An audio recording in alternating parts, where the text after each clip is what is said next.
toutes et à tous, ravie de vous accueillir ce soir pour notre temps d'échange avec vous, sociétaires du Crédit Coopératif. J'ai aussi le plaisir d'accueillir Jérôme Sadier, président du Crédit Coopératif, et Benoît Cattel, directeur général. Nous avions testé ce dispositif l'an dernier, je ne sais pas si vous vous souvenez, nous étions en plein confinement, nous avions des plexiglas, des masques entre deux, et nous avons trouvé que malgré tout, c'est un bon moyen d'échanger avec davantage de personnes de manière très qualitative. Et donc nous avons renouvelé cette expérience de manière un petit peu différente cette année, mais c'est pour ça que nous sommes devant vous ce soir au travers de cet écran.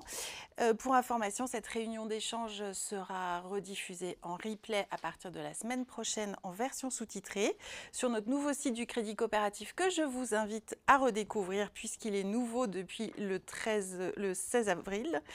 Et enfin, nous aurons un temps d'échange pour répondre à vos questions. Donc, n'hésitez pas à les inscrire d'ores et déjà dans le chat en bas de cet écran. Jérôme, que pensez-vous de ce nouveau format d'échange, justement ? Bien, bonjour Laurence, bonjour Benoît et bonjour à tous nos sociétaires et collaborateurs qui nous suivent. Écoutez, c'est un temps d'échange qu'on a voulu sous cette forme-là encore cette année. On l'avait testé l'année dernière, un peu contraint et forcé.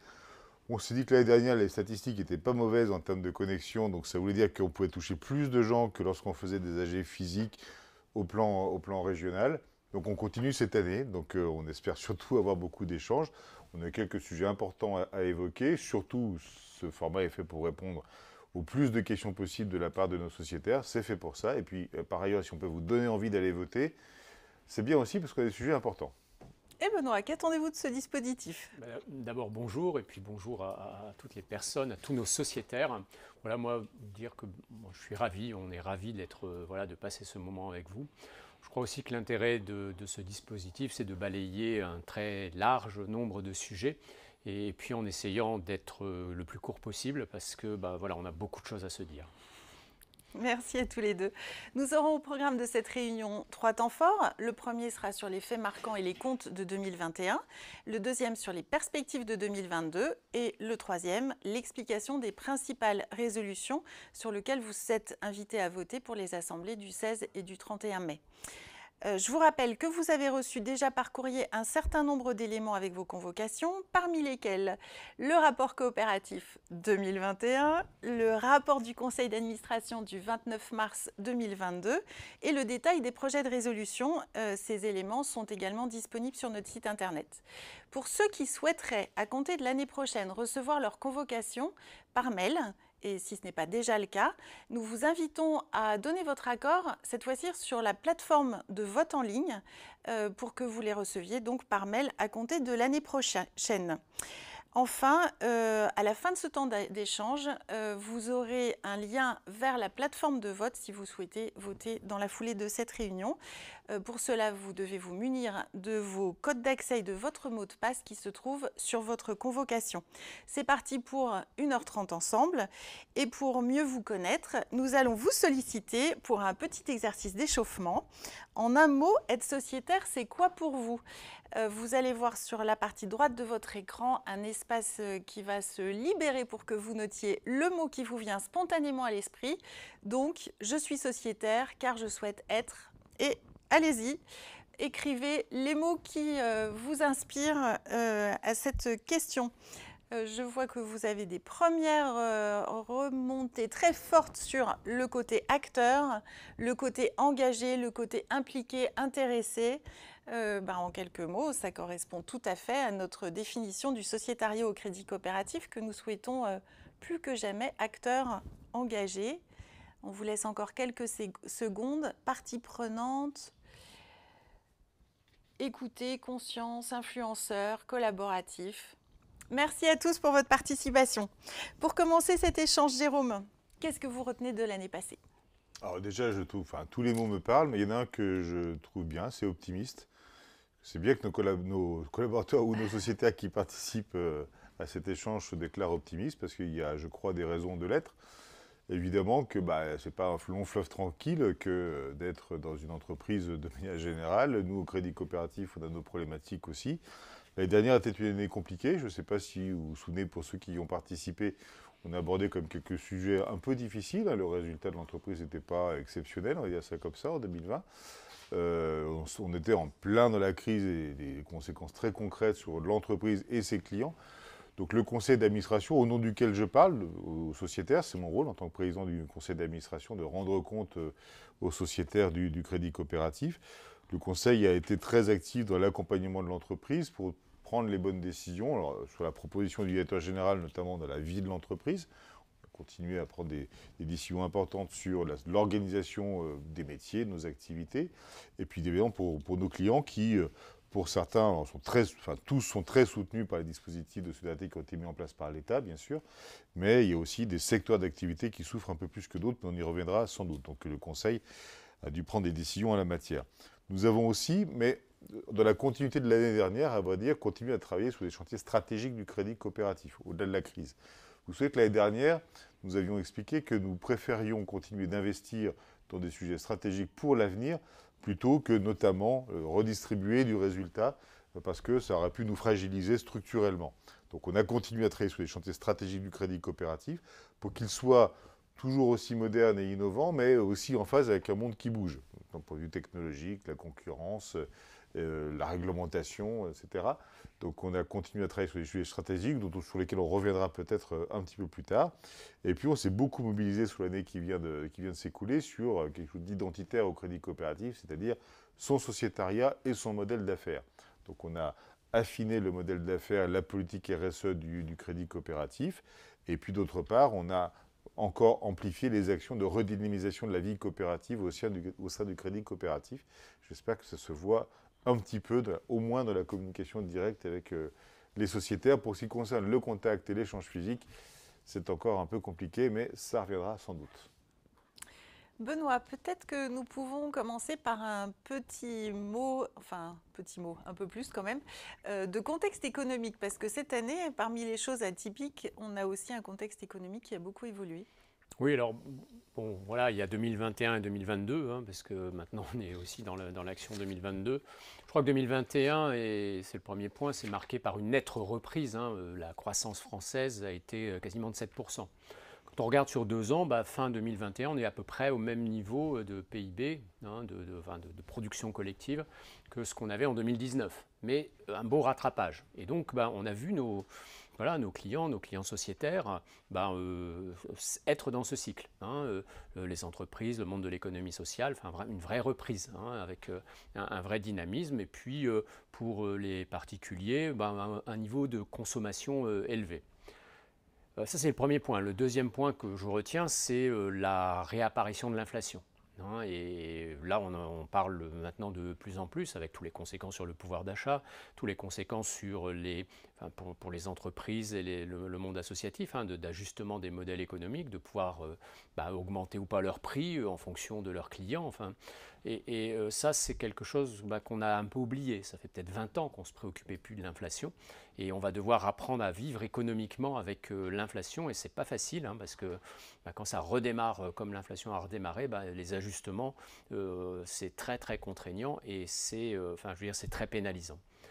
Et puis, pour une banque, et pour notre crédit coopératif, ça veut dire que les taux vont remonter. Hein, et en particulier les taux de crédit. On va devoir remonter nos taux de crédit, nous aussi. On est un acteur économique et donc quand vous allez nous solliciter, ou solliciter le monde bancaire de manière générale, les taux vont être plus élevés. Et quand les taux sont plus élevés, l'activité peut ralentir et un certain nombre de projets, hein, que ce soit à titre personnel ou à titre collectif dans le cadre de personnes morales, certains projets ne vont pas pouvoir se faire. Voilà, donc c'est une année optimiste 2021 et en termes économiques, et une année 2022 qui apparaît, sans adresser toutes les causes, hein, de cette inflation, qui apparaît quand même comme plus délicate. Alors nous allons rester sur 2021 et parler des faits marquants. Et nous allons commencer par une vidéo en quelques minutes et on se retrouve juste après.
année visiblement très dynamique commercialement. Voilà, c'est le mot qui a été retenu dans le film. Moi, je mets très active parce que nos clients ont été actifs, nos sociétaires ont été actifs, et puis nos collaborateurs aussi, hein, puisque c'est le résultat collectif. Et bon, remerciements donc à chacun et à chacune.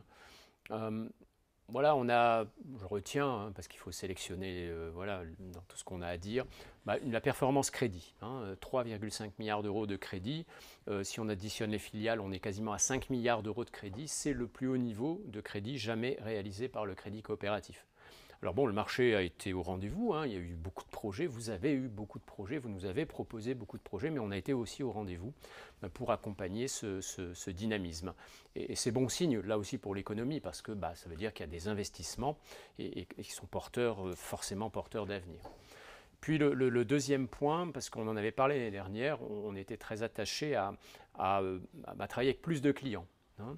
Et vous savez que sur les particuliers, on augmente régulièrement, hein, le nombre de clients qui travaillent avec nous. On a poursuivi cette dynamique et puis on avait notre deuxième enjeu sur ce qu'on appelle les personnes morales, c'est-à-dire le monde de l'économie sociale et solidaire, les entreprises avec lesquelles on travaille, les entreprises qui adhèrent à nos valeurs et avec lesquelles on travaille. Et on perdait des clients, hein. On s'était dit, on perd des clients et c'est jamais bon, hein, pour une entreprise commerciale de perdre des clients. Eh bien, on a réussi en 2021 à stabiliser les choses, hein, c'est-à-dire que cette courbe descendante, elle s'est aplatie, hein, et voilà, même les derniers mois, on a commencé à regagner quelques clients. Et donc ça, c'est un vrai bonheur, hein, parce que c'est ce qu'on voulait faire, c'est pas facile, et on est au rendez-vous. Et puis, il y a eu plein d'exemples de cités. Moi je suis les battre des records. On a lancé des nouveaux produits, hein, les cartes bancaires dont on parlait. On va lancer aussi des nouveaux partenariats sur le livret tracé et ce qu'on avait fait dans la région nord avec le livret REF 3, hein, d'adosser l'épargne locale avec des projets locaux. On va aussi pouvoir le déployer en centre Val-de-Loire.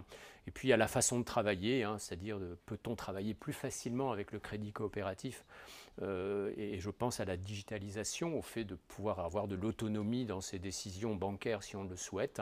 On a aussi progressé, hein, il y a eu la signature électronique, il y a l'évolution de nos applicatifs à distance, hein, de ce que vous avez dans vos smartphones si vous voulez. Et puis on investit, hein, on a inauguré la e-agence de Lille, qui était pour nous un des objectifs phares. Puis on a plein d'autres projets. C'est une nouvelle frontière 2025 avec chaque année ces nouveautés et vraiment une année très active. J'aimerais qu'on dise un mot sur la responsabilité sociale des entreprises, parce que la RSE, c'est un terme qui est finalement utilisé à tout va, alors qu'au crédit coopératif, c'est très concret. Oui, alors, évidemment, quand on parle RSE, beaucoup pensent climat, hein, et de dire il faut s'ajuster au climat. Alors, oui, on est des acteurs, hein, puis des acteurs historiques, parce qu'il y a depuis très longtemps, on ne finance jamais le charbon, jamais le pétrole, bref, ce qui produit du carbone. Et à contrario, on a été des pionniers dans le financement des énergies renouvelables et on a continué à être très actifs. Donc on continue, c'est nos savoir-faire maintenant, c'est ce qu'on est. Donc on continue. Mais on ne peut pas réduire le RSE à l'écologie, hein, et on est très vigilant à ce que la partie en particulier sociale et sociétale s'ajuste aussi et qu'on soit des acteurs de ce mouvement. Donc on a plein d'exemples d'investissements aux côtés d'associations, aux côtés de l'économie sociale et solidaire au sens large, l'insertion, le sanitaire, et ça reste pour nous le cœur de ce que l'on est, et on insiste beaucoup pour qu'il y ait une convergence sur les changements climatiques et l'adaptation sociale qui va avec. Et puis, on essaie d'innover, on a lancé des prêts aussi pour faciliter l'adaptation à la fois sociale et écologique, hein, de nos clients, pour les aider, hein, et avec des mesures de critères. On travaille aussi sur notre propre empreinte carbone à nous, hein, et on l'a réduit de 13%. Ce qui, on en était content, on a encore des choses à faire, hein, mais on l'a fait. Et puis on se fait aussi challenger par un organisme externe qui note l'ensemble de nos dimensions RSE, mais au sens vraiment très très large, sur la base de tout ce qu'on publie. hein, et on publie, vous le savez, pas mal de choses. Et notre score s'est amélioré. Et dans l'absolu, notre score est excellent. Hein. On est la meilleure banque en France. On en est content, mais notre conseil nous a demandé encore de progresser. Alors voilà, donc on s'y attelle, mais c'est fait avec voilà, beaucoup d'implication de l'ensemble des collaborateurs et avec beaucoup de réussite. Alors ce que j'entends derrière, c'est que pour nos sociétaires, c'est important cet engagement sociétal du crédit coopératif. Beaucoup de sociétaires sont là, peut-être pas que pour ça, mais en tout cas en grande partie pour ça, donc on ne peut pas leur donner tort.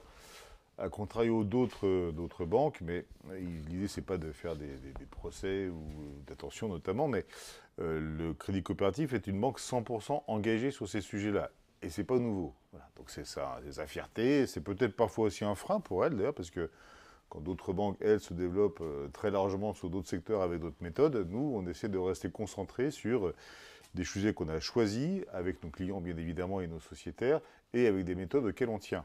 Donc c'est quelque part peut-être un frein à certains égards, même si la société, ce qui bouge autour de nous, plaide pour ça assurément.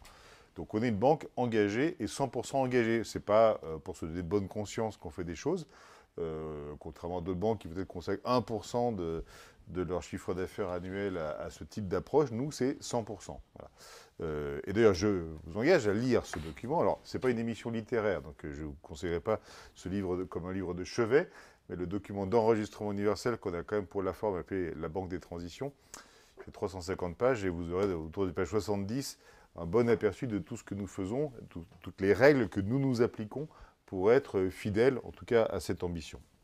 Le Crédit Coopératif, c'est une banque engagée. Pour la cohésion sociale, ça c'est de très longue date, bien évidemment. Pour une économie plus humaine, c'est ce qui motive même la création du Crédit Coopératif, à vrai dire. Et puis pour la transition écologique, assurément, depuis maintenant quelques années, environ une vingtaine d'années. Et c'est une banque qui suscite de l'engagement par ailleurs. Et ça, nous y tenons par ailleurs, parce que ça veut dire que les gens qui veulent agir en étant en conformité avec ces principes-là, ils choisissent le Crédit Coopératif et nous les aidons à agir en ce sens. C'est important parce que nous avons la conviction au conseil d'administration, et j'espère partagée par les sociétaires et les collaborateurs, que ce que nous faisons et la façon dont nous le faisons résonne de la manière la plus moderne qui soit avec les attentes de la société et de l'économie. Ça ne sera pas simple. On ne va pas demain devenir la plus grande banque de toute l'économie française et internationale, assurément non. Néanmoins, nous montrons un chemin qui, je crois, est de plus en plus suivi par d'autres, parfois marginalement, parfois de plus en plus. Évidemment, ça nous pose des problèmes aussi, parce que du coup, on a nos concurrences, à vrai dire, mais on a encore des pratiques qui sont exemplaires. On parlait d'empreinte carbone tout à l'heure, par les propos de Benoît. Nous sommes la seule banque à notre connaissance qui mesure son empreinte carbone tous les ans. La réglementation ne nous oblige pas à le faire tous les ans. Nous le faisons tous les ans parce que nous pensons que c'est important pour nos clients et pour nos sociétés qui nous ont choisis pour ça, et parce que c'est au cœur de notre activité. Ce n'est pas un indicateur de plus, c'est ce que nous faisons dans notre activité. Et puis nous avons aussi la conviction que ce que nous faisons sert une performance originale pour le Crédit Coopératif en tant que banque. Nous avons des choses à dire sur la production de valeur qui de fait, résulte d'une approche différente par rapport à celle d'autres banques. Et même à l'échelle du groupe Crédit Coopératif, nous avons des filiales avec lesquelles nous travaillons sur des sujets qui sont essentiels. Avec BTP Bank, nous commençons à réfléchir en tout cas sur le réemploi des matériaux de construction, par exemple. On sait que c'est un élément majeur dans l'activité du BTP auquel il ne peut pas échapper pour les années qui viennent. Évidemment qu'avec Ecofi, notre filiale de gestion d'actifs, nous sommes pionniers depuis 40 ans sans doute de la gestion ISR, c'est-à-dire investissement socialement responsable. Nous savons que nous devons aller plus loin dans l'expertise pour être en avant encore. Je pourrais aller encore un peu plus loin, mais à l'échelle du groupe Crédit Coopératif, nous avons une approche cohérente en termes d'engagement, jusqu'à notre fondation d'ailleurs, qui elle-même, dans ses activités de fondation, est soucieuse de démontrer que tout ce qu'elle fait a un impact et elle mesure son impact. Il y a très peu de fondations qui mesurent leur impact économique et social et plus généralement humain. Alors justement, on fait d'autres mesures qui ne sont pas d'impact, mais qui sont celles de la qualité et de la satisfaction des clients. Or, celle-ci s'améliore. Oui, alors tant mieux. Hein. Voilà. L'année dernière, on avait avait partagé ensemble le fait qu'on avait des, vous le vivez, hein, des points d'amélioration. Alors il nous en reste encore, mais le chemin parcouru est objectivé, hein, parce qu'il y a des indicateurs qui sont d'ailleurs des questionnaires hein, qui vous sont adressés, montrent que les choses s'améliorent. Et c'est vrai sur l'ensemble de nos cibles de clientèle, et c'est vrai de nos sociétaires aussi. Voilà, on a travaillé sur des choses toutes simples, hein, répondre au téléphone quand il sonne. Hein. Alors ça paraît trivial, mais dans les faits, vous avez peut-être eu l'expérience désagréable de ne pas avoir une sonnerie dans le vide, hein, comme on dit, et ça, c'est juste pas possible. On doit améliorer aussi nos processus, hein, parce que bon, on a une réputation parfois d'être un peu lourd. Hein. Donc voilà, tout n'est pas fait, mais vraiment des gros progrès. Hein, et on le voit dans la façon dont nous sommes notés. Et ça concerne évidemment le réseau commercial, hein, donc les collaborateurs que vous avez quand vous allez dans votre centre d'affaires ou quand vous appelez, mais aussi les services du siège, hein, parce que les process sont pensés au siège et mis en œuvre par le siège pour être le plus facilitant possible. On croit beaucoup au fait que la qualité est un élément quand même de différenciation dans le service, quoi. Hein. Le fait qu'on ait des prix est une chose, des prix les plus bas possibles certes, mais il faut que ça s'accompagne aussi d'éléments qualitatifs. Donc on travaille beaucoup sur ces éléments-là et c'est important de les mesurer. Alors voilà, je vous fais un petit appel. Vous recevez parfois des mails qui vous sollicitent pour noter, hein, pour noter votre crédit coopératif ou noter l'entretien que vous venez ou l'action que vous venez d'avoir avec un salarié ou une salariée du crédit coopératif. Alors on en reçoit plein. Hein. Voilà, donc mon conseil c'est vous ne répondez pas aux autres, vous répondez au crédit coopératif, vous notez, hein, c'est de 1 à 10, enfin ça dépend des échelles, mais voilà, vous dites ce que vous pensez, c'est extrêmement important pour nous parce que ça nous permet d'avoir un vrai retour en live et puis de regarder ce que l'on doit améliorer, ce que l'on doit changer. Et il faut regarder les choses en face. S'il y a des choses qui ne vont pas, il faut les changer. Benoît, pouvez-vous aussi nous parler d'un partenariat que vous aviez évoqué l'année dernière, qui est le partenariat avec Paris 2024 ? Oui, alors là aussi, je vais sélectionner 3 choses. Le premier point, c'est de rappeler le contexte, c'est les Jeux Olympiques 2024. Hein, et je le dis assez fréquemment, la probabilité qu'on ait une possibilité dans une vie de vivre 2 fois les Jeux Olympiques, c'est assez restreint. Et nous, on va avoir la chance de vivre les Jeux Olympiques 2024. Et on a positionné avec le conseil d'administration le crédit coopératif sur le paraolympisme. Hein. Ça semble assez naturel, mais voilà, c'est notre territoire à nous.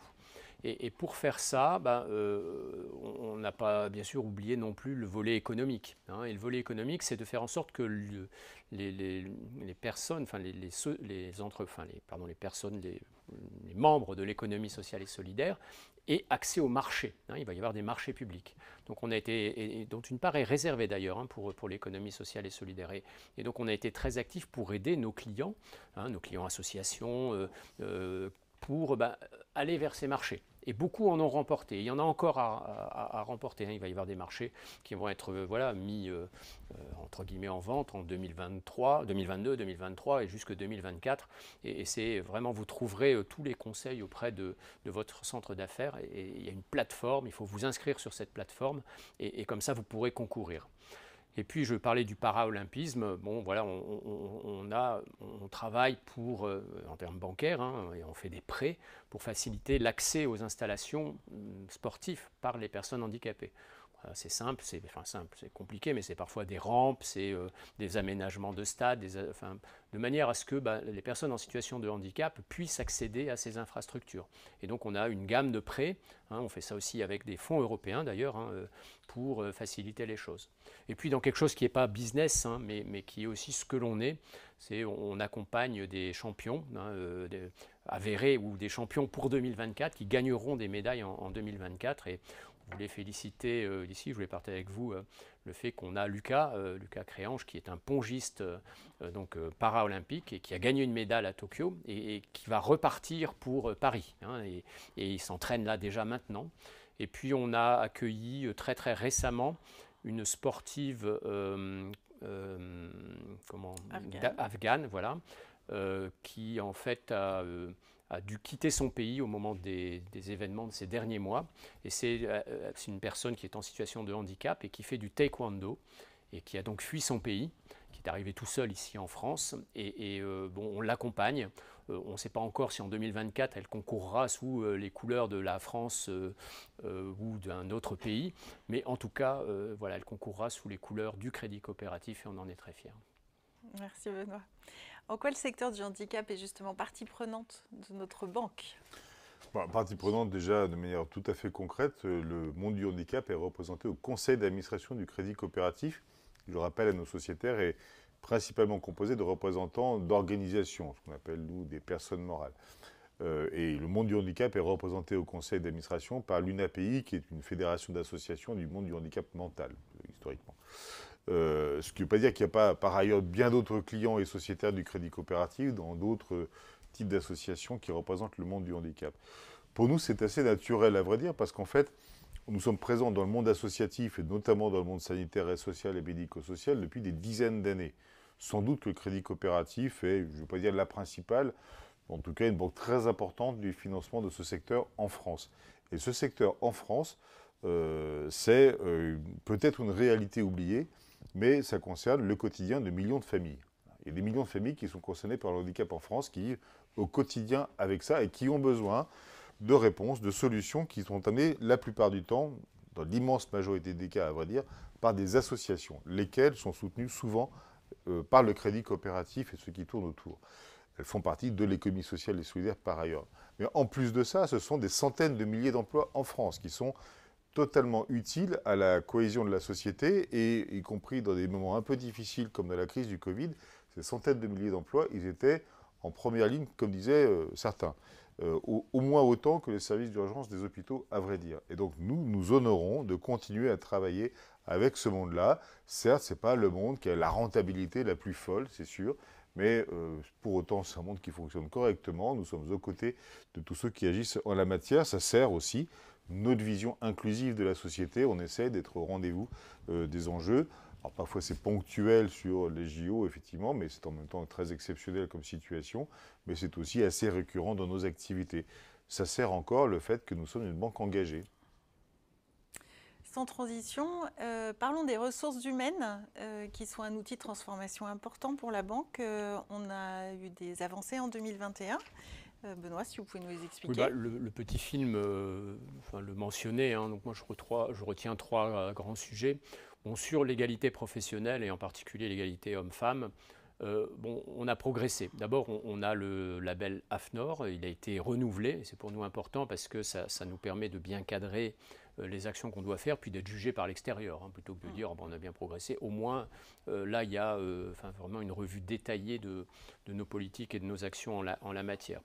On a quand même une faiblesse, encore une faiblesse importante, hein, c'est la représentation dans l'encadrement supérieur des femmes. Hein, et donc, voilà, c'est un combat qu'on va mener, qu'on mène et qu'on va mener. C'est pas un sujet simple, mais voilà, on est encore décalé. Et là, il va falloir, vraiment, il faut qu'on continue sur le chemin.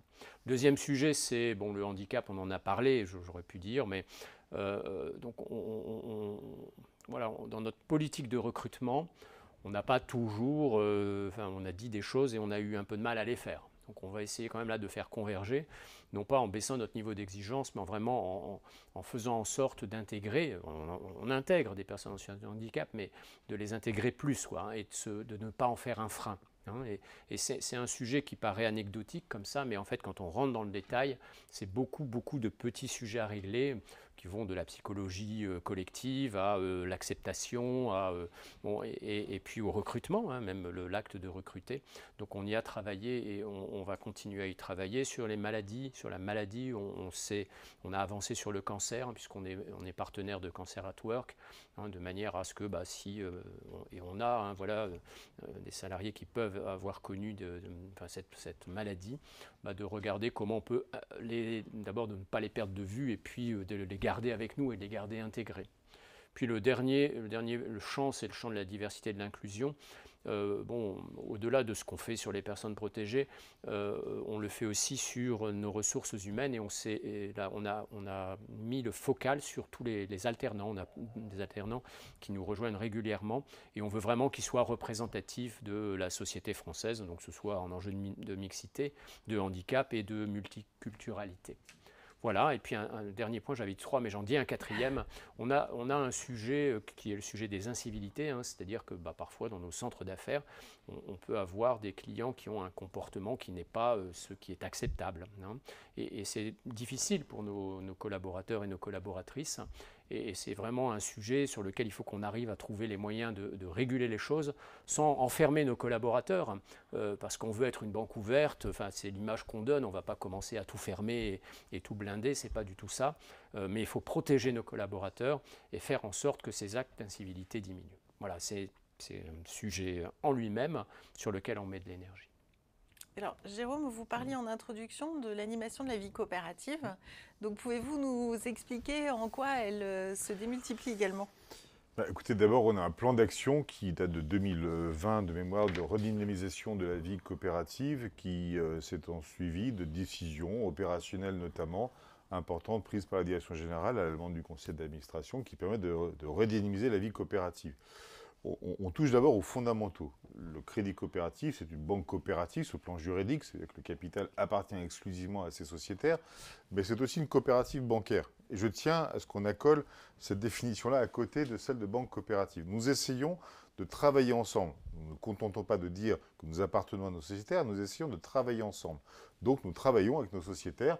Alors évidemment, au conseil d'administration, ça c'est la gouvernance normale de la banque, mais nous essayons de le faire aussi au niveau des territoires et au niveau des secteurs d'activité. C'est ce qu'on appelle la relation ternaire au crédit coopératif, d'où le logo d'ailleurs. C'est pour ça que peut-être que les gens qui se posent la question de savoir d'où vient ce logo, c'est la relation ternaire. On travaille en 3 parties, la banque, la tête de réseau et les clients derrière. Et le cercle est ouvert parce que la danse peut continuer avec d'autres personnes. Donc le retour aux fondamentaux, c'est de bien faire en sorte que, en dépit du fait que la société change aussi, les comportements des uns et des autres n'est pas tout à fait le même qu'auparavant, il faut qu'on essaye de continuer à avoir une vie coopérative dynamique. Il faut aussi qu'on ait un capital social au crédit coopératif, c'est-à-dire la ressource avec laquelle nous pouvons travailler et sécuriser l'activité de la banque, soit toujours plus forte. Voilà. Je rappelle à nos sociétaires que contrairement à beaucoup d'autres banques, nous ne travaillons qu'avec l'argent de nos sociétaires. Nous n'allons pas chercher de la ressource ailleurs que chez nos sociétaires, un peu sur des fonds publics et européens notamment, mais c'est marginal finalement dans l'activité. Nous nous honorons de ne travailler qu'avec l'argent de nos sociétaires, de manière étanche avec les marchés financiers. C'est ce qui d'ailleurs, dans des situations de crise, nous préserve. Et peut-être que parfois, ça nous handicape un petit peu quand d'autres, eux, vont aller chercher des moyens de travailler ailleurs. Mais on pense que c'est plus pérenne de travailler comme ça. Et nous ne finançons pas d'autres projets que ceux de nos sociétaires et de nos clients non plus. Voilà. Et ça, c'est le principe même. Et donc, nous avons besoin, en redynamisant le sociétariat et la vie coopérative, de convaincre de plus en plus de sociétaires de nous confier une partie de leur argent sous forme de part sociale pour renforcer le capital du crédit coopératif. Et nous avons besoin par ailleurs de le disséminer parce qu'il est important que la coopérative ne soit contrôlée par personne en particulier, même si le principe un homme, une voix, bien évidemment, s'applique. Une fois qu'on a parlé des fondamentaux, il y a le fait de les rendre modernes. Parce que je l'ai effleuré, mais évidemment qu'il faut qu'on trouve des moyens d'échange avec nos sociétaires, de mobilisation, de les engager aussi dans la représentation du crédit coopératif, au sens où faire la promotion du crédit coopératif. Et ça, il faut donner les moyens pour le faire. Et ces moyens-là, on essaie aujourd'hui de les rénover un peu, de façon à ce qu'ils soient d'abord technologiquement adaptés, donc qu'on puisse échanger sous cette forme-là ou sous une autre, mais aussi qu'on puisse proposer à nos sociétaires d'expliquer facilement ce que fait le crédit coopératif et de démontrer en quoi, par ailleurs, il correspond aux attentes de la société que j'évoquais au début de notre échange. Nos concitoyens, lors de leur rapport avec leur banque, lorsqu'ils s'expriment, et nous les avions fait parler en 2019, ils veulent quoi? Ils veulent de la proximité, ils veulent de la transparence et du concret. Voilà. La proximité, elle est plutôt garantie par le fait que nous sommes une coopérative bancaire, nous essayons d'être proches des gens. La transparence, je crois que nous démontrons dans les documents, dans les réunions que nous organisons, que nous sommes transparents sur ce que nous faisons. Et le concret, on sollicite souvent nos sociétaires par le biais notamment de ce qu'évoquait tout à l'heure Benoît, notamment par l'utilisation de l'épargne, on agit sur des projets concrets avec eux. Nous essayons d'offrir cette modernité-là qui est souhaitée par nos concitoyens et donc par définition par nos clients. Et puis dernier point, en interne au crédit coopératif, ça concerne les collaborateurs principalement, mais aussi quand même un peu les clients sociétaires. Nous avons le devoir de continuer à former les collaborateurs du crédit coopératif à ce que sont nos spécificités. De manière générale, ce que nous défendons, notre ambition, mais aussi la façon de le faire, parce qu'on ne fait pas au crédit coopératif de la banque tout à fait de la même façon qu'ailleurs. Évidemment, il faut qu'on est professionnel, on respecte les standards des métiers, au moins, ça c'est sûr, mais il y a un petit plus. Et ce petit plus, on y tient beaucoup parce que c'est ce qui sert une marque essentielle au monde bancaire et qui est sans doute la plus qualitative du monde bancaire, pour ceux qui la connaissent, ce qui n'est pas toujours le cas. Donc il faut qu'on arrive à former nos collaborateurs, notamment les nouveaux, mais il faut qu'on arrive à transmettre aussi. Et que les collaborateurs les plus anciens du crédit coopératif, qui ont la chance de peut-être passer à autre chose dans les mois ou les années qui viennent, ils soient encouragés à transmettre leur savoir-faire, leur connaissance du crédit coopératif, des gens avec lesquels on travaille, des réseaux sur lesquels on s'appuie, etc. Et ça, il faut qu'on arrive à organiser ça peut-être un petit peu mieux et à garantir surtout en permanence la capacité à échanger. On est tenu par des règles dans la banque, bien évidemment, il faut les respecter et nous le faisons. On est tenu par la masse de travail, par le récurrent, etc. Évidemment qu'il n'y a pas de doute sur le fait que c'est prioritaire. Mais il faut qu'on garde toujours de la place pour prendre le temps d'échanger avec ceux pour lesquels nous agissons, nos clients sociétaires, et peut-être un peu plus généralement les acteurs de la société qui nous regardent aussi, qui sont attentifs à ce que nous faisons. Toutes ces actions que vous venez de développer devant nous ont porté leurs fruits puisque les résultats sont meilleurs que l'an dernier et on va les découvrir en images par une courte vidéo. À tout de suite.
Benoît, une année encourageante pour la banque, de bons chiffres.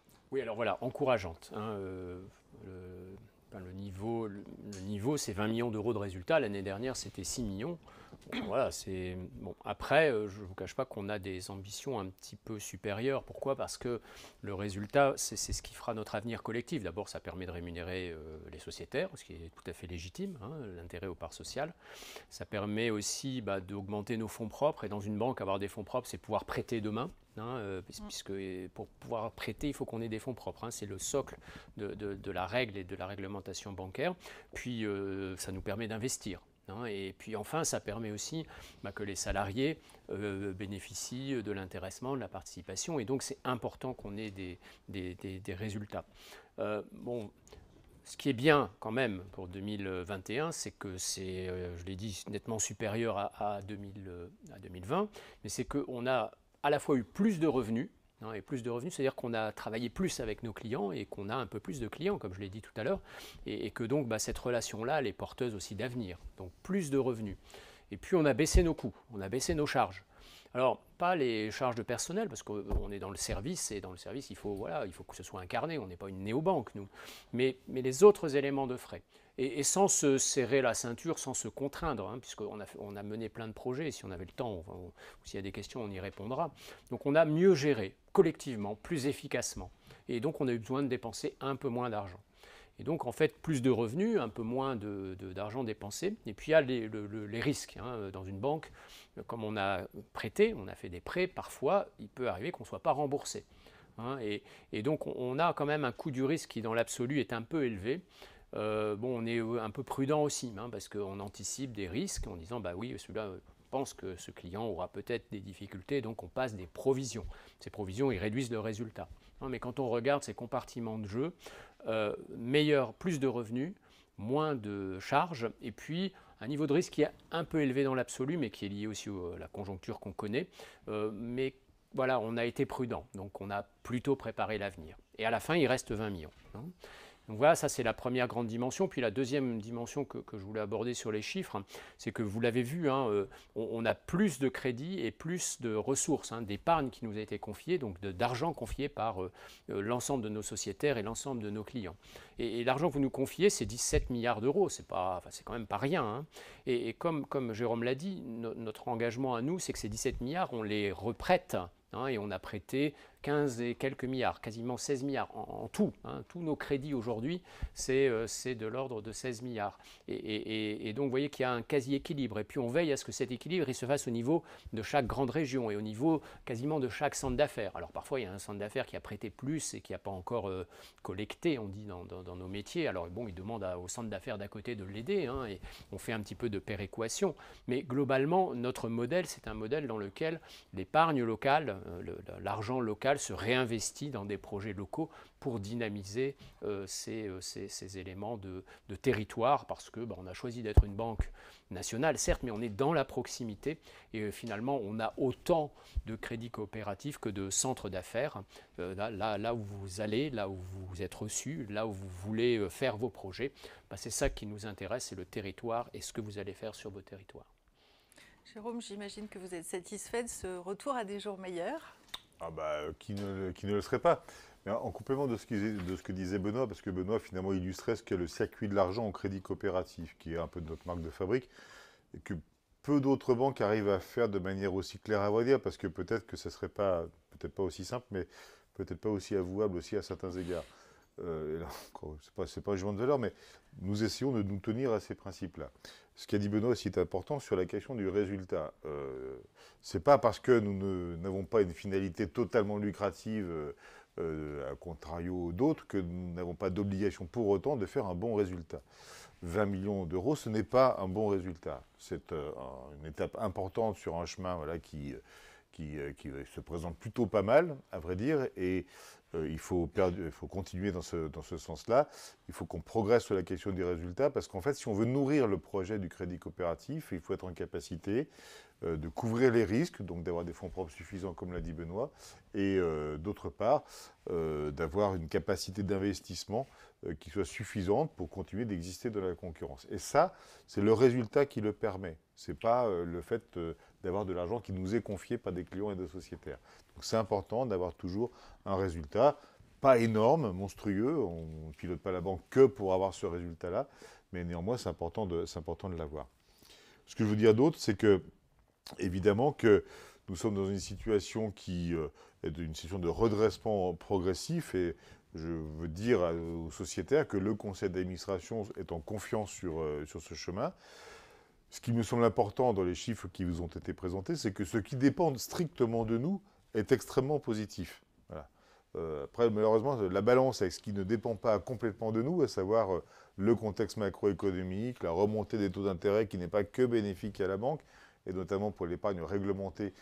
Il se trouve que pour le coup, ça nous coûte de l'argent à la banque, mais ça rapporte à nos clients, donc on est content pour eux. Mais pour l'objet collectif qui est la banque, c'est un petit peu plus pénalisant. Donc, mais ce qui est important, c'est que ce qui dépend de nous, c'est-à-dire notre capacité à mobiliser les forces de la banque, principalement les collaborateurs bien sûr, pour faire ce qu'on doit faire dans une banque, c'est-à-dire collecter de l'argent pour pouvoir le prêter, dans un cercle aussi vertueux que possible, comme on l'a expliqué, ça marche bien. Et c'est sans doute le principal enseignement qu'il faut retirer de ce contexte. Après, il n'en demeure pas moins que dans certains secteurs d'activité dans lesquels nous sommes particulièrement actifs, il y a des inquiétudes, des interrogations qui parfois sont des vraies inquiétudes, liées à la crise sanitaire, mais aussi liées à la crise en Ukraine, à vrai dire, enfin à la guerre en Ukraine, à vrai dire, et les conséquences que ça a sur l'approvisionnement en matières premières pour certains secteurs. Vous savez qu'on est aussi investi dans le secteur de la construction, le secteur des industries mécaniques, et là, la matière première, soit se raréfie, soit coûte de plus en plus cher. Parfois, les deux vont d'ailleurs ensemble. Et là, il y a un vrai sujet pour certains de nos clients qui sont un peu étranglés. Puis il y a les coûts énergétiques, par ailleurs, qui, pour les ménages comme pour les entreprises, augmentent beaucoup en ce moment, et ce qui a évidemment des conséquences sur la situation des entreprises. Donc il faut qu'on reste prudent. C'est pour ça que dans les comptes, vous verrez que le coût du risque ne descend pas vraiment, malgré le fait que nous sortions de la crise sanitaire progressivement, parce que nous avons encore quelques interrogations, voire inquiétudes, sur certains clients et dans certains secteurs d'activité, ce qui nous oblige à continuer de provisionner au cas où il y a un peu de casse. Mais j'en finis pour dire que tout ceci nous permet quand même de renouer avec la pratique habituelle, c'est-à-dire de permettre la rémunération des parts sociales. L'année dernière était une situation exceptionnelle, nous l'avions, je crois, expliqué avec le maximum de transparence et d'honnêteté possible. Nous souhaitions faire une pause l'année dernière dans un contexte qui était difficile pour le crédit coopératif et pour nous permettre par ailleurs de faire d'autres choix et de continuer à investir pour la banque et ses clients. Cette année, la valeur que nous avons créée nous permet de renouer avec la rémunération des parts sociales. Modestement peut-être, à 0,5%, ce n'est pas énorme. En principe, on est plutôt à entre 1 et 1,5, ce serait plutôt ça la rémunération à peu près normale d'une part sociale. Donc on n'est pas encore au bout du chemin qu'il nous faudrait. On va espérer que l'année prochaine, on y sera bien évidemment. Mais c'était important de dire à nos sociétaires que l'effort qu'ils ont fait l'année dernière en acceptant que leur rapport à la banque ne soit pas rémunéré, il a servi au fait que cette année, nous renouions avec cette pratique qui est normale dans une coopérative bancaire. Sachant que, évidemment, qu'il ne s'agit pas d'autre chose que de récompenser, rémunérer l'apport de nos sociétaires à ce qu'est notre activité. Ce n'est pas spéculatif. C'est important que chacun l'ait en tête. Une part sociale n'est pas une action. On ne spécule pas sur la valeur de la part. La part, elle aura toujours la même valeur. Par contre, elle est plus ou moins rémunérée en fonction de l'activité de la coopérative bancaire. Et je ne peux que dire à nos sociétaires, qui sont nos clients en même temps, que plus vous collaborez avec le crédit coopératif, plus les parts auront de la valeur, assurément. Merci. Abordons maintenant les perspectives 2022. Comment la banque évolue-t-elle dans le contexte actuel ? On a parlé tout à l'heure, j'ai dit quelques mots sur le contexte, et puis Jérôme en a rappelé aussi, 2022. Nous, on est dans le plan Nouvelles Frontières qui doit nous amener en 2025. C'est le plan stratégique que le Conseil d'administration a décidé. Et l'année 2022, on l'a appelé Osons. Voilà, donc c'est l'année de l'audace, si je puis dire ainsi. Donc quelques points. Donc premier point, oui, on est une banque, on souhaite avoir plus de sociétaires et plus de clients, et puis travailler plus avec chacun de nos clients. Donc il y a la notion de fidélisation avec nos clients sociétaires existants, puis l'aspect conquête, et c'est le socle. Voilà, on pense qu'on aime notre banque, on pense qu'elle fait des choses très bien, et on aimerait que plus de personnes en bénéficient, si je puis dire. Et puis, on a des objectifs commerciaux assez ambitieux. Alors bon, vu du réseau des collaborateurs, c'est parfois trop ambitieux. Vu de ma fenêtre, c'est assez ambitieux. Donc bon, je pense que en fait, c'est ambitieux au total. Bon, c'est quand même pas mal de choses. Il y a quand même pas mal de choses à faire. Il y a du crédit, de l'épargne. Bon, bref, c'est nos activités commerciales.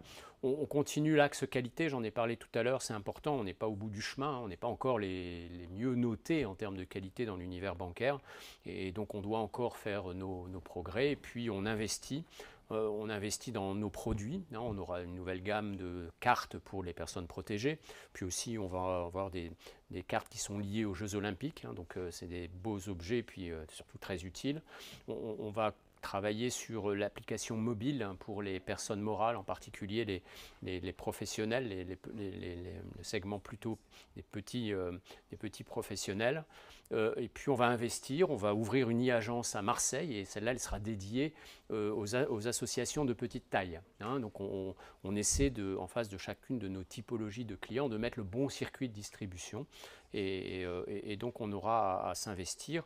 On va aussi travailler sur toujours continuer notre gamme de prêts, on appelle prêts à impact, pour la transition sociale et énergétique. Bon, voilà, donc quand même pas mal de choses à faire. On est rythmé par notre plan et on s'arc-boute pour faire tous les sujets sans en laisser un de côté. Et vous, Jérôme, qu'attendez-vous de 2022 ? Écoutez, Benoît a évoqué des projets qui servent, à mon sens, ce qu'est notre ambition stratégique qu'on a déjà formulée, expliquée à nos sociétaires. Je ne vais pas forcément revenir dans le détail. Ce que je crois assez évident, c'est que le crédit coopératif bénéficie du vent de l'histoire. Voilà. Nous sommes, si ce n'est à la mode, du moins nous sommes modernes. Voilà. Nous correspondons à l'état d'esprit de beaucoup de nos concitoyens qui veulent que leur argent serve à autre chose, que l'économie fonctionne autrement, qu'on soit plus soucieux de la transition écologique, etc. Nous savons faire tout ça. Il faut que nous continuions à creuser notre sillon dans l'affaire. On n'a pas autant de moyens que d'autres qui voudraient faire pareil, mais nous, on a un peu plus de légitimité, d'exemplarité, et on est 100% sur ces sujets-là. Donc il faut continuer à le faire. Ça ne peut pas remplacer le souci d'efficacité et de qualité dans ce que nous faisons. Et dans ce que Benoît a engagé avec ses équipes, il y a beaucoup d'aspects qui sont liés strictement au métier bancaire, indépendamment de ce que nous défendons, ce que nous essayons de mettre en œuvre. Que la question de l'efficacité et de la qualité, d'un point de vue opérationnel, est au cœur de tout ça, parce qu'on peut attirer au crédit coopératif des clients, des sociétaires qui sont soucieux, qui sont marqués par l'ambition qu'on affiche. Mais néanmoins, si les services bancaires ne sont pas au niveau, ils ne vont pas forcément rester, à vrai dire. Enfin, on souhaite quand même, mais la vérité, c'est qu'on ne peut pas dissocier les deux, en fait. Donc évidemment que le conseil d'administration souhaite qu'en 2022, et puis dans les années qui suivent, parce que le plan s'échelonne jusqu'en 2025, nous ayons réussi à franchir des étapes sur la qualité opérationnelle qui soient incontestables, qui nous permettent d'être parfaitement légitimes sur tout le reste, et par ailleurs d'avoir un modèle qui soit incontestable aussi sur le plan de la rentabilité économique. Il faut que tout se tienne, le champ de valeur, l'efficacité et la rentabilité. C'est ce quoi nous travaillons. Et puis, ce que j'espère, c'est qu'on arrivera en 2022 à travailler peut-être un peu sur la marque, parce que le crédit coopératif est une très belle marque, j'ai dit tout à l'heure. Souvent, on a des clients qui viennent nous voir par réflexe. Voilà. Ils ont vu le crédit coopératif quelque part, ils en ont entendu parler, ils ont lu. Parfois que c'est le moins cher, c'est vrai pour certains sujets, mais aussi qu'ils défendaient un certain nombre de choses. Donc ils viennent nous voir pour ça. Donc il faut que la marque soit au rendez-vous. On n'a pas des moyens de communication démesurés, contrairement à d'autres, et ça ne va pas beaucoup changer, à vrai dire. Mais il faut que nous soyons toujours plus identifiés par rapport à ce qui se passe autour de nous. Et puis, je crois que nous avons besoin de renforcer nos liens opérationnels. On est sur le champ des moyens, pas des finalités en soi, avec le groupe BPCE. Nous sommes une maison mère du groupe BPCE, c'est notre filiale. Elle doit travailler pour nous. Nous l'avons sans doute insuffisamment sollicité depuis quelques années, lorsque ça nous permettait de résoudre des problèmes strictement opérationnels. Il n'y a aucun risque qu'on perde notre âme à travailler sur des sujets opérationnels avec le groupe BPCE, qui, je rappelle, est quand même notre filiale et pas l'inverse. Et donc nous avons, je pense, besoin de nous concentrer, nous, sur ce qui fait notre spécificité, notre expertise, de la qualité de la relation avec nos clients et avec les secteurs d'activité dans lesquels nous travaillons.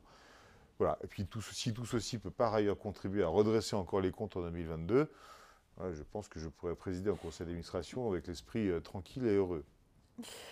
Abordons maintenant les résolutions sur lesquelles vous êtes appelés à voter pour les assemblées des 16 et 31 mai. On va regarder un film tout de suite pour se rappeler pourquoi il est important d'être sociétaire et pourquoi il est important de donner le droit de vote aux particuliers. À tout de suite.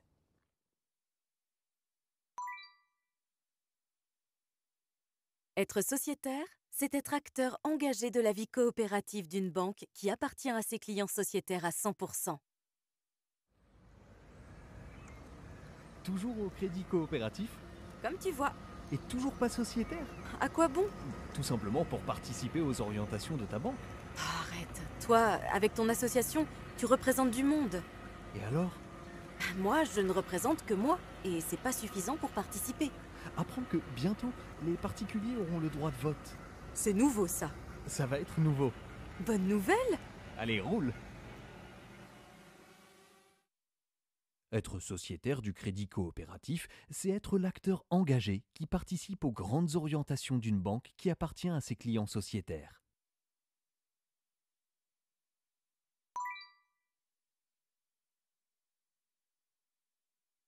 Dis donc ton truc là, le droit de vote des particuliers. Oui, eh bien, Tu penses vraiment qu'on est important? On est moins important que les autres, non?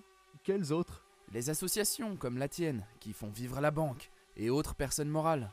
Justement, nous avons besoin de toi, de ton engagement, de ta voix, de ton poids financier. Mon poids financier? Arrête! Tu sais ce que les sociétaires particuliers représentent dans le capital? Pas la moindre idée. Ils constituent 20% du capital. Et ça, sans compter qu'en tant que client, ils contribuent à financer les projets de l'ESS. Ça alors? Alors à toi de jouer. Une seule catégorie de part sociale, un droit de vote pour tous ses clients sociétaires. C'est la volonté du Crédit Coopératif pour construire une économie plus juste et durable. Votez aux prochaines assemblées. Être sociétaire, c'est apporter du capital à sa banque et pouvoir participer à ses actions sur le territoire. Jérôme, pouvez-vous nous expliquer ce que cela va changer pour les sociétaires?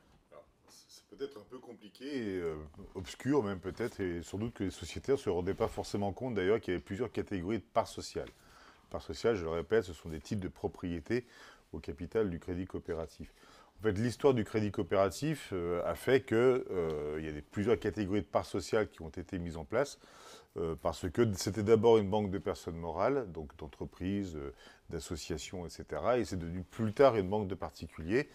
Et dans le monde coopératif, on applique en principe un homme, une voix. Voilà. Sauf que la disproportion qui existait au départ entre les personnes morales et les particuliers était telle qu'il a semblé à l'époque aux dirigeants du crédit coopératif qu'il était compliqué de donner à un grand nombre de particuliers par rapport au nombre de personnes morales un pouvoir qui était équivalent alors même qu'il représentait une faible part de l'activité du crédit coopératif. Les choses se rééquilibrent progressivement, bon, pas complètement, mais en fait progressivement quand même. Et il nous a semblé que c'était donc pas si grave que ça, qu'il y a cette disproportion-là dans la situation d'aujourd'hui, et puis que par ailleurs, dire que le crédit coopératif est une banque coopérative et une coopérative bancaire, alors même qu'il y a une catégorie importante de nos clients sociétaires qui n'a pas le droit de vote dans les activités de la banque, c'était quand même assez paradoxal, sans doute même, c'est sans doute la seule banque coopérative qui ne donne pas le droit de vote à tous ses sociétaires. Donc il nous a semblé que le moment était venu, à la faveur d'une simplification par ailleurs des parts sociales, d'en faire qu'une seule de catégorie, et du coup de donner le droit de vote à tout le monde. Il y aura sans doute pour les candidats au conseil d'administration du crédit coopératif un processus particulier pour les représentants des clients particuliers, mais pour le reste, ce sera l'égalité pure et parfaite. Si les sociétaires en sont d'accord, parce qu'il faut voter, c'est une modification statutaire, et donc je le dis à nos amis sociétaires, il faut au moins 25% de quorum pour que la modification soit acceptée en assemblée générale extraordinaire. Donc votez, faites voter s'il vous plaît. Alors évidemment, si vous pouvez voter pour, c'est encore mieux, mais au moins votez. Faisons une petite pause avec un quiz sur le sociétariat au crédit coopératif. 4 questions vont s'afficher sur la partie droite de votre écran et vous allez pouvoir répondre à des questions sur le sociétariat, sachant que pour certaines questions, vous aurez la possibilité de faire plusieurs réponses. Je vous rappelle que la ligne du bas, c'est pour les questions destinées à Jérôme et Benoît. Donc, vous ne répondez pas dans le chat, s'il vous plaît, mais vraiment sur la partie de droite. À vous de jouer. 4 questions. En qualité de sociétaire du crédit coopératif, je peux m'exprimer en assemblée générale, bien entendu, postuler afin de devenir conseiller et ainsi participer à nos instances démocratiques locales. Tout à fait vrai. Oui, vous pouvez monter. C'est beaucoup plus que 29%, ça devrait être 100%. Contribuer par la gestion de mes fonds au développement des actions de ma banque en faveur d'une économie sociale et solidaire, bien entendu. Et bien sûr que non, on ne favorise pas le financement des énergies fossiles puisque le crédit coopératif ne finance pas du tout les énergies fossiles. Pour la question suivante, quel est le nombre de sociétaires du crédit coopératif? La majorité d'entre vous a la bonne réponse, c'est bien 102 944 sociétaires. Et nous en attendons beaucoup plus pour l'année prochaine. Message reçu, j'espère.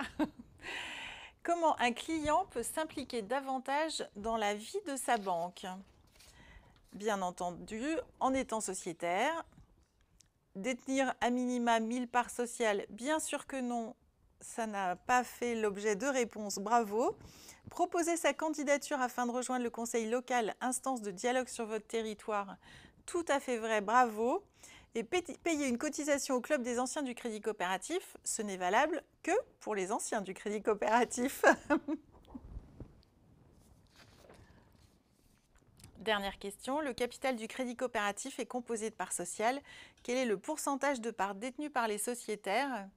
Eh bien, la bonne réponse était 100%. Nous appartenons entièrement à nos sociétaires qui sont nos clients. Merci à tous d'avoir joué.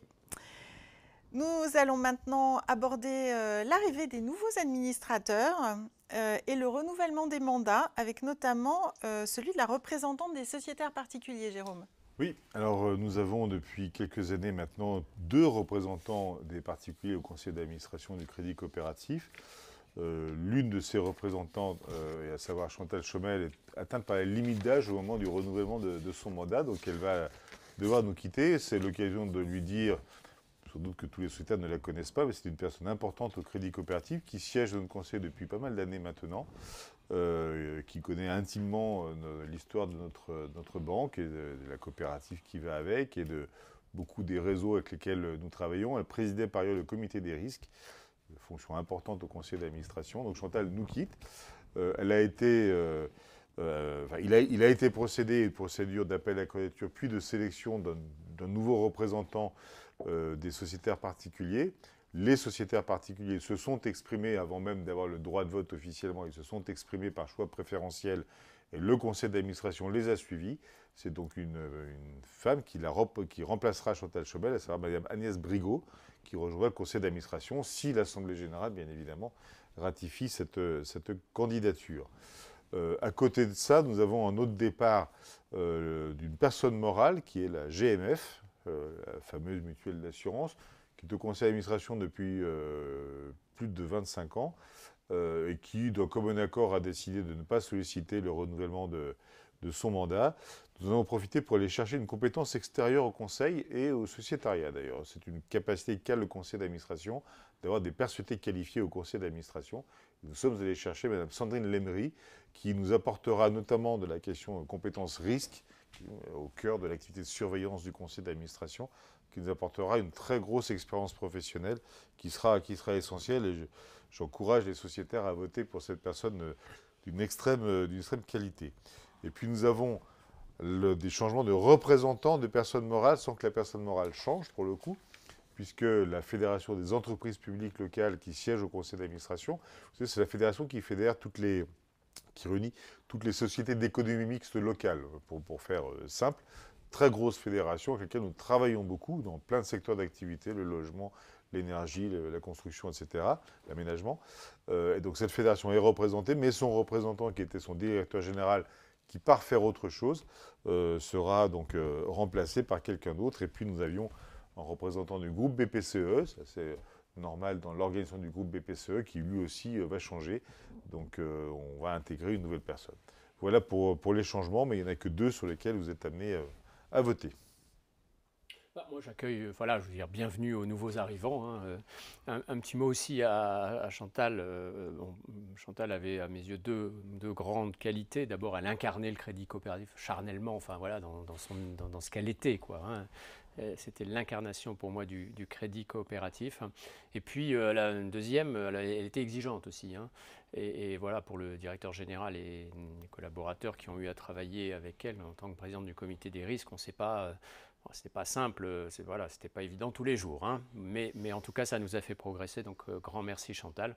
Puis le troisième point, et je rebondis sur ce que Jérôme a dit, c'est qu'il est important pour que ces résolutions puissent se transformer en réalité, hein, et en particulier sur le droit de vote qui est beaucoup de participants, donc beaucoup de sociétaires, soit renvoyant leur bulletin, soit s'inscrivant sur le site et remplissant, enfin voilà, c'est participer et voter, parce que c'est la meilleure façon aussi de nous faire avancer.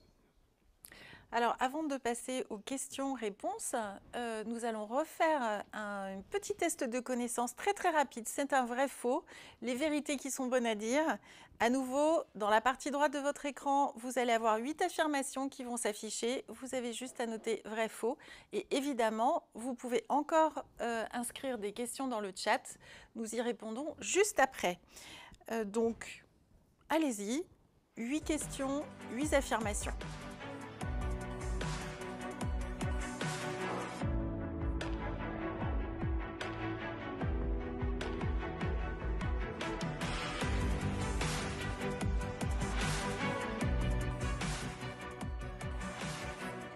Sur les décisions vraies, 96% ça monte, mais bien entendu, vous influez sur les décisions.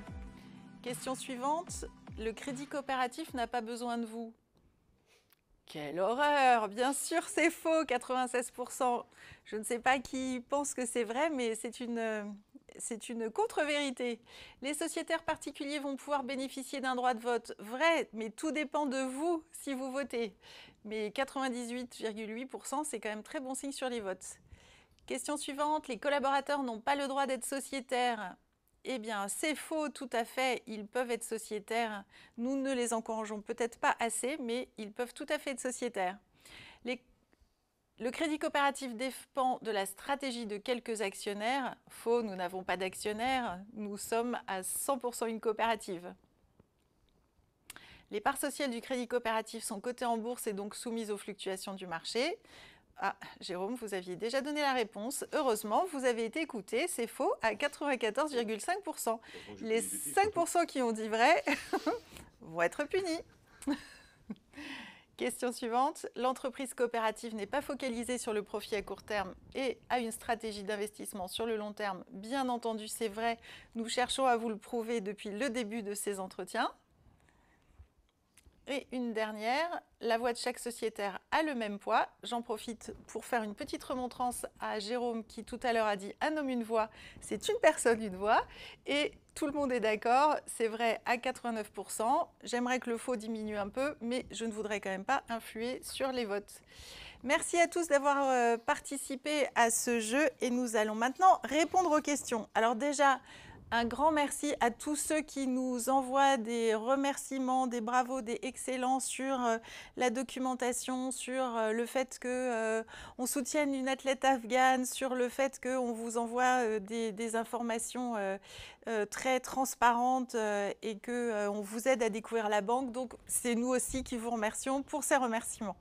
Maintenant, on va commencer par une question qui revient chaque année. Qu'en est-il de l'échelle des salaires au crédit coopératif? Jérôme complétera s'il le souhaite, mais dans notre socle de fonctionnement, on a une politique de rémunération qu'on fait approuver au conseil d'administration, qui d'ailleurs, sur un certain nombre de points, dont celui-là est extrêmement vigilant. Donc on a deux grands ratios. Le premier, c'est le rapport entre le plus gros et le plus haut salaire et le salaire le plus bas. Et il doit être à l'intérieur d'une fourchette de 1 à 20. Et puis on a un deuxième qui embarque les 10 premières rémunérations les plus élevées et les 10 rémunérations les moins élevées. Et là, le rapport doit être de 1 à 12. Voilà ce qui encadre notre façon de gérer les salaires au sein du crédit coopératif. Juste pour compléter, parce que ce n'est pas un sujet simple qui revient chaque année, et c'est parfaitement normal qu'il revienne chaque année. Le conseil d'administration a à répondre des décisions qu'il prend par ailleurs à l'égard de ses dirigeants, que ce soit les dirigeants opérationnels ou les administrateurs et le président qui dispose d'une indemnité conséquente par ailleurs. C'est jamais un sujet simple parce qu'en fait, ça dépend des référentiels qu'on essaye d'appliquer. Voilà. Si je vous dis en tant que sociétaire de considérer le référentiel bancaire, je peux vous affirmer que le crédit coopératif a la politique de rémunération et des écarts de salaire les plus restrictifs du monde bancaire. Voilà. Je ne sais pas si c'est en soi un motif de satisfaction, ça dépend pour qui, sans doute, peut-être pas pour les principaux intéressés, mais néanmoins, il est vrai que le crédit coopératif et son conseil d'administration y tient, a une politique de rémunération pour ses dirigeants, généralement également en termes d'écart de salaire, qui est déconnecté du reste du monde bancaire à certains égards. Voilà, parce que les écarts de salaire dans le reste du monde bancaire ils sont beaucoup plus importants. Est-ce qu'il y a des sociétaires qui considèrent que c'est encore trop? Sans aucun doute. C'est aussi la responsabilité du conseil d'administration de mesurer ce qui est nécessaire par rapport au référentiel bancaire et aux différents référentiels dans lesquels le crédit coopératif est par ailleurs investi en termes de secteur d'activité. C'est sûr que ce n'est pas la même chose dans une association, dans une grosse entreprise mutualiste, dans le monde bancaire, dans une grosse coopérative agricole. Voilà. On essaie de trouver un bon équilibre. Des éclaircissements sur l'empreinte carbone. Que fait le crédit coopératif pour diminuer son empreinte carbone? Et j'ajoute une question qui n'est pas tout à fait liée, mais qui est quand même dans le même domaine. Quels sont les fournisseurs d'électricité du crédit coopératif? Bon, voilà, comme toute entreprise, on fonctionne, et quand on fonctionne, si on n'y fait pas attention, on émet du carbone, hein. Donc nous, le grand poste d'émissions de carbone que l'on surveille, c'est les déplacements, hein, donc nos déplacements, mais aussi les déplacements de nos clients. Parce qu'il faut qu'on mesure largement, parce que si c'est pour dire nos collaborateurs ne se déplacent pas, mais le client doit venir chez nous, en fait, à la fin, c'est la même empreinte carbone. Donc, ce qu'on essaie, c'est de garder quand même ce qu'on est, parce qu'on est une banque relationnelle, on a besoin de se voir, et donc ça ne peut pas être que des écrans. Donc, bon, on se dit, il faut qu'on accepte un certain niveau de carbone, mais il faut qu'on le fasse bien. Donc, transport en commun, on évite l'avion, et puis une politique de voiture, une politique de voyage dans lequel je ne sais pas qu'on resserre les choses, mais on essaie de faire le mieux possible les choses. Puis on a un deuxième coût, c'est le coût de l'énergie, puis comme ça je répondrai, parce que on utilise beaucoup, on a nos bâtiments bien sûr, mais derrière ça on a l'informatique. On est très digitalisé, et puis on a des gros centres informatiques pour gérer les milliards de données que l'on a, et donc ça dégage de la chaleur, ça consomme de l'énergie. Donc on essaie, et on le fait collectivement au niveau du groupe, de réduire ces empreintes qui sont liées à cette dimension énergétique. Voilà. Mais le volet le plus important, c'est celui-là, bien sûr, on doit le faire, notre effort sur nous-mêmes, mais c'est tout ce qu'on fait pour accompagner nos clients pour qu'eux-mêmes réduisent. C'est le scope 3 pour les grands connaisseurs, et c'est vraiment là où il y a des leviers extrêmement puissants. Mais ce n'était pas la question. Sur l'énergie, donc on a un contrat groupe avec Engie. Pourquoi c'est important? C'est parce qu'en fait, on a des mécanismes de prix qui sont figés de manière pluriannuelle. Et donc là, vous savez que les prix de l'électricité ont explosé. Donc on a un contrat qui nous protège, parce qu'on avait pris des options sur les prix. Et pour faire ça, on a besoin d'avoir un effet masse. Mais ce contrat, on le fait évoluer. Et on peut même changer de fournisseur si on veut. Et ce qu'on demande aujourd'hui, c'est que Engie achète elle-même son électricité et qu'on va devenir producteur d'énergie. Et donc le groupe, on peut faire ça qu'à l'échelle du groupe, va acheter des parcs de photovoltaïque en fait. Alors, ceux d'entre nous qui souhaitons le faire à des échelles plus territoriales, on pourra aussi, mais évidemment avec des coûts qui seront différents.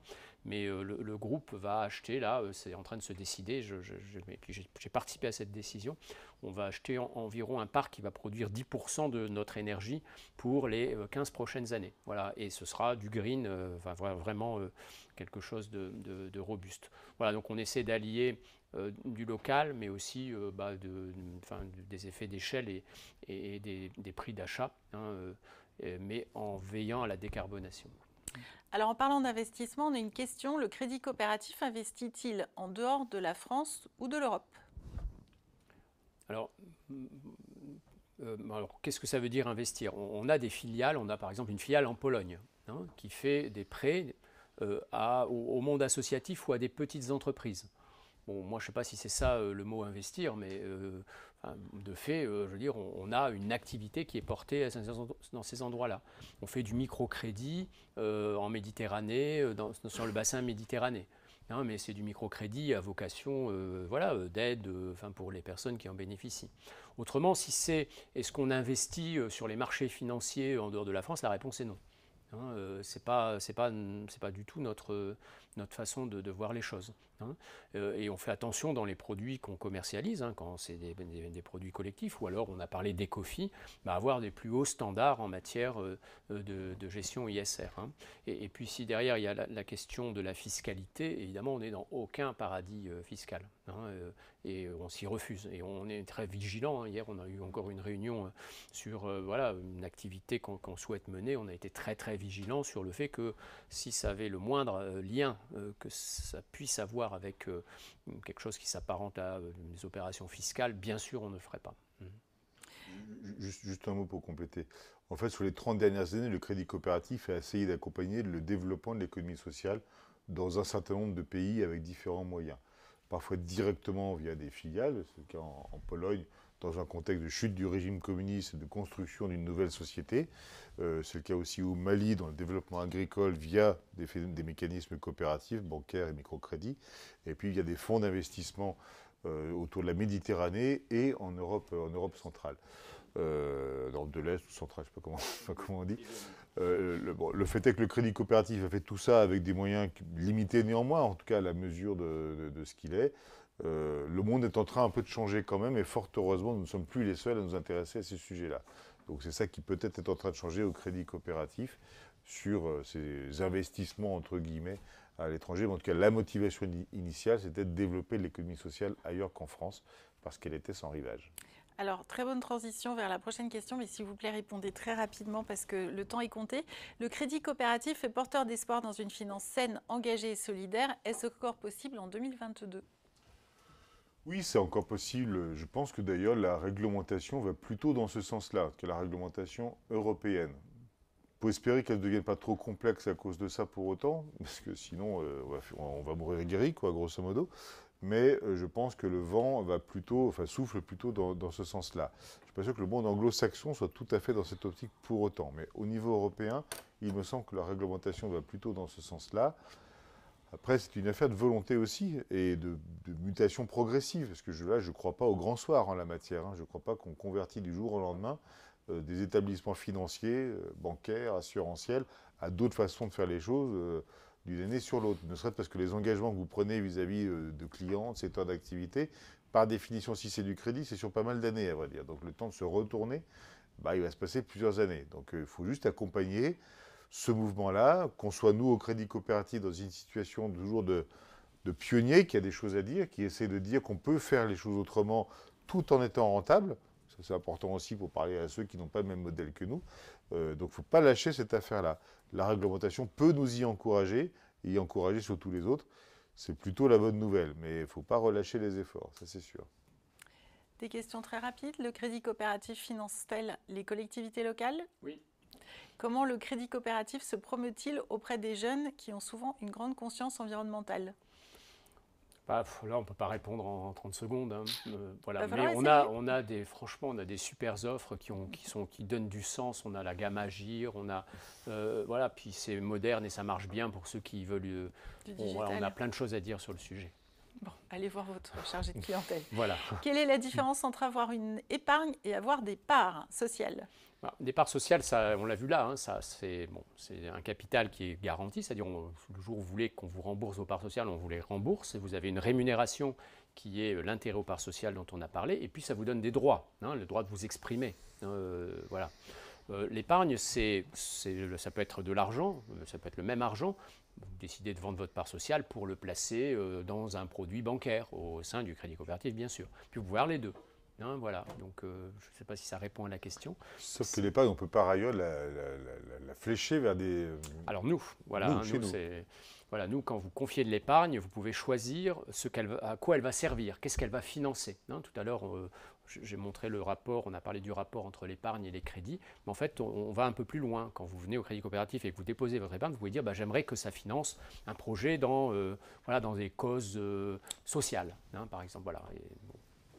Je n'en dis pas plus, je n'ai pas le droit de parler. Voilà, c'est ça, je vous limite. Quel est le poids du crédit coopératif par rapport aux banques telles que BNP ou Société Générale ?